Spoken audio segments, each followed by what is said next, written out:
కర్ణాటక రాజకీయాల్లో ముడా కుంభకోణం కలకలం సృష్టిస్తుంది. ఈ తరుణంలో సిద్ధరామయ్య ప్రభుత్వం కీలక నిర్ణయం తీసుకుంది. రాష్ట్రంలో కేసులు విచారించేందుకు సిబిఐకు అనుమతి ఉపసంహరించుకుంది. ఈ కుంభకోణంలో వాస్తవాలు వెలికి తీసేందుకు సిబిఐతో దర్యాప్తు చేయించాలని డిమాండ్లు వస్తున్న తరుణంలో ఈ పరిణామం చోటు చేసుకుంది.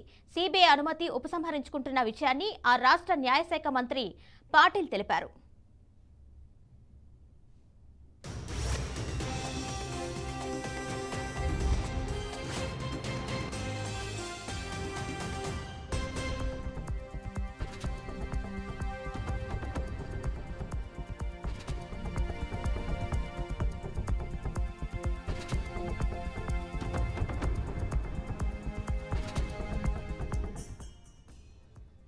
రాష్ట్రంలో సిబిఐ విచారణకు అనుమతి ఉపసంహరించుకుంటున్నాం. ఆ దర్యాప్తు సంస్థను దుర్వినియోగం చేస్తారని ఆందోళన చెందుతున్నాం.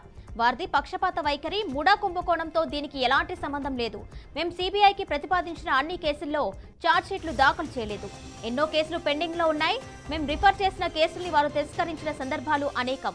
వారు సిబిఐని ఉద్దేశించి తప్పుడు మార్గంలో పడకుండా నియంత్రించడానికి నిర్ణయం తీసుకున్నామని చెప్పుకొచ్చారు.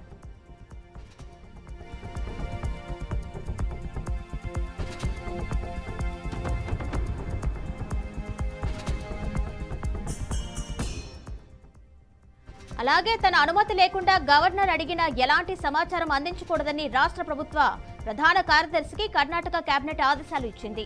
అనుమతిని నిరాకరించిన రాష్ట్రాల్లో ఏదైనా కేసును సిబిఐ విచారించాల్సి వస్తే దానికి ఆ ప్రభుత్వం రాతపూర్వక అనుమతి తప్పనిసరి. ఇప్పుడు బెంగాల్లో ఆర్జీకర్ ఆసుపత్రిలో చోటు చేసుకున్న హత్యాచార ఘటనలో సిబిఐ దర్యాప్తు ఆకోవలుంది. అంతకుముందు మమతా బెనర్జీ ప్రభుత్వం కూడా కర్ణాటక మాదిరిగానే అనుమతి ఉపసంహరించుకుంది. ఇంకా జాబితాలో తమిళనాడు, కేరళ వంటివి ఉన్నాయి.